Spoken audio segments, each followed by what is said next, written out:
Hello और नमस्कार दोस्तों, स्वागत है आपका उत्तराखंड के मेरे एक और खूबसूरत ब्लॉग में। आज मैं आपको लेकर आया हूँ उत्तराखंड की सबसे रहस्यमयी जगह पर, जहाँ भगवान के जिंदा सबूत आपको देखने को मिलते हैं। यहाँ आपको हजारों साल पुराने मंदिर और गुफा देखने को मिलेगी। जो लोग भगवान में विश्वास नहीं करते हैं, इस वीडियो को देखने के बाद वो भी विश्वास करने लगेंगे। तो आइए सफर की शुरुआत करते हैं।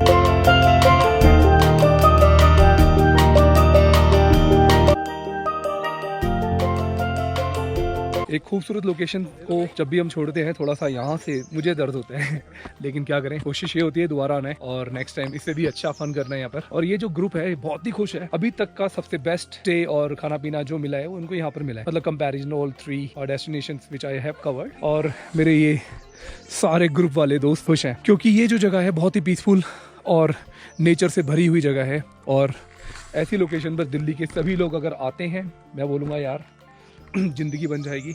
आप बोलोगे सारे होटल रिजॉर्ट फेल है इधर आने के बाद। प्योर नेचर है यहाँ, कोई शेफ वैसा नहीं है कि आपके कमरे में आकर देगा चाय कॉफी। अपने आप जाओ रेस्टोरेंट में बैठो, खाओ पियो और जाओ। अपने आप बनाना है, उसका भी सारा इंतजाम है यहाँ पर, और कुछ नहीं चाहिए यहाँ पर। चलो यार चलते हैं पाताल भुवनेश्वर की गुफा को एक बार फिर से मैं जा रहा हूँ। सेकेंड टाइम भगवान ने मुझे एक मौका दिया है इस गुफा को एक बार एक्सप्लोर करने के लिए। तो भाई पार्किंग का जो अड्डा था अपना थोड़ा सा ऊपर की साइड में था। बस पैकिंग हो रही है, सामान वामान ले रहे हैं। हरियाणा नंबर की बस है और ये पूरा का पूरा जंगल जहाँ मैं आज सुबह सुबह एक्सप्लोर कर रहा था। तो भाई दोस्तों फाइनली मैं पहुंच चुका हूँ पाताल भुवनेश्वर, जहाँ से स्टार्टिंग होती है पाताल भुवनेश्वर गुफा के लिए। और ये है समीर द्वार। सारे लोग आ चुके हैं, यहाँ से हम प्रसाद वगैरह ले सकते हैं। नवरात्रि का टाइम चल रहा है, भगवान के दिन चल रहे हैं और सभी लोग इस गुफा को, काफ़ी भीड़ होती है यहाँ पर जब लोग आते हैं। तो दोस्तों पाताल भुवनेश्वर के अंदर, इसका नाम पाताल भुवनेश्वर क्यों पड़ा है वो मैं आपको जरूर बताऊंगा, क्योंकि ये है जो जगह है, ये है भुवनेश्वर। जो मंदिर है, जो गुफा है वो पाताल में, इसलिए इसका नाम पाताल भुवनेश्वर पड़ा है। और दूर से ही वो मंदिर दिखाई दे रहा है आपको। मेरी पुरानी यादें ताज़ा हो गई हैं एक बार फिर से।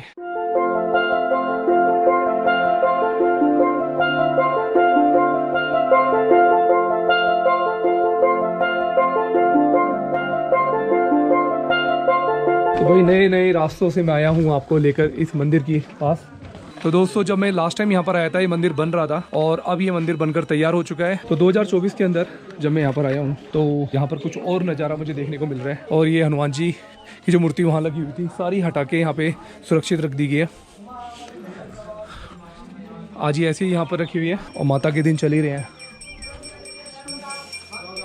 और मंदिर पूरी तरीके से बना दिया गया है। ये ऐसा ही ने बनाया है उन्हीं पत्थरों का इस्तेमाल करके जैसे था। मैं आपको इसके बारे में दिखाऊंगा ये पहले कैसे दिखता था, अब कैसा दिखता है। और ये हजारों साल पुरानी उनकी छतें हुआ करती थी, जब ऐसी दिखाई दे रही है। ये नया बना है सारा। और ये गाँव है, सारे भंडारी परिवार यहाँ पर रहते हैं। और ये आश्रम है, पुराने पुराने आश्रम।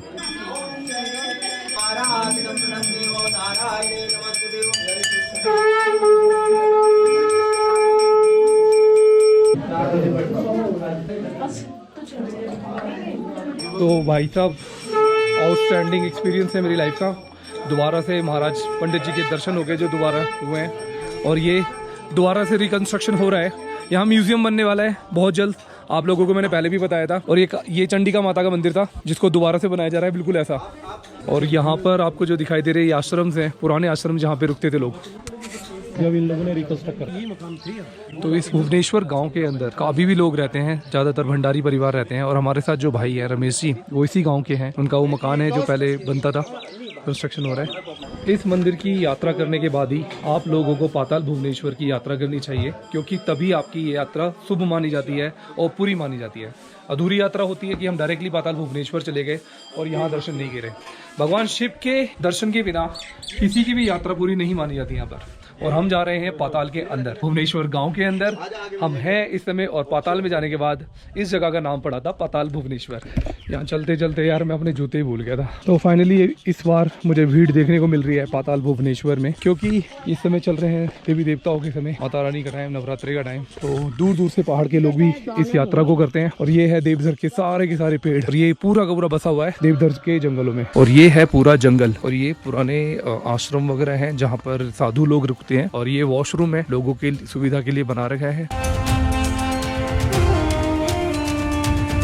तो वही एक बार मैं फिर से पहुंच चुका हूं पाताल भुवनेश्वर और यहां से हमारे सफ़र की शुरुआत होती है। मंदिर एकदम पास में है और यहां से आपकी होती है एंट्री। ये दूसरा गेट है पाताल भुवनेश्वर का।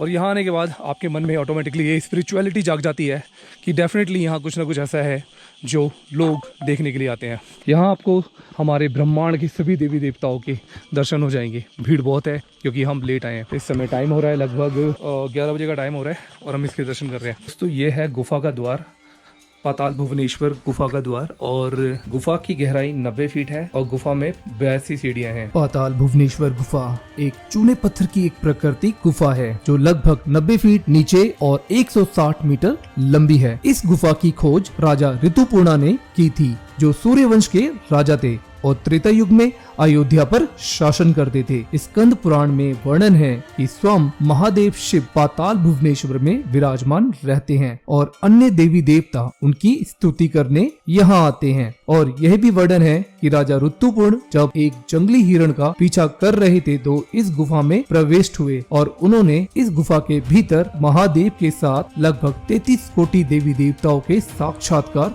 दर्शन किए। द्वापर युग में पांडवों ने यहाँ चौपड़ खेला और कलयुग में जगत गुरु आदि शंकराचार्य ने इसकी खोज की। उन्होंने यहाँ तांबे का एक शिवलिंग स्थापित किया। गुफा के अंदर जाने के लिए लोहे की जंजीरों का सहारा लेना पड़ता है और यह गुफा पत्थरों से बनी हुई है। इसकी दीवारों से पानी रिसता रहता है जिसके कारण यहाँ के जाने का रास्ता बहुत ही चिकना है। गुफा में शेषनाग के आकार का पत्थर है। उन्हें देखकर ऐसा लगता है जैसे उन्होंने पृथ्वी को अपने फन पर रखा हुआ है। इस गुफा की सबसे खास बात यह है कि यहाँ एक शिवलिंग है जो लगातार बढ़ रहा है। वर्तमान में शिवलिंग की ऊंचाई लगभग 1.50 फीट है और शिवलिंग को छूने की लंबाई 3 फीट है। यहाँ शिवलिंग को लेकर यह मान्यता है कि जब यह शिवलिंग गुफा की छत को छू लेगा तब दुनिया खत्म हो जाएगी। छोटे छोटे रास्तों से होते हुए इस गुफा में प्रवेश किया जा सकता है। कुछ मान्यताओं के अनुसार भगवान शिव ने क्रोध में आवेश में गजानन भगवान गणेश जी का मस्तक शरीर से अलग कर दिया था। वह उन्होंने इस गुफा में रखा था। दीवारों पर हंस बने हुए हैं जिसके बारे में यह माना जाता है कि यहाँ ब्रह्मा जी का हंस है। गुफा के अंदर एक हवन कुंड भी है। इस कुंड के बारे में कहा जाता है कि इसमें जन्मजय ने नाग यज्ञ किया था जिसमें सभी सांप जलकर भस्म हो गए थे। इस गुफा में 1000 पैर वाला हाथी भी बना हुआ है। तो फाइनली आज हमारी पाताल भुवनेश्वर की जो यात्रा थी यहीं समाप्त होती है।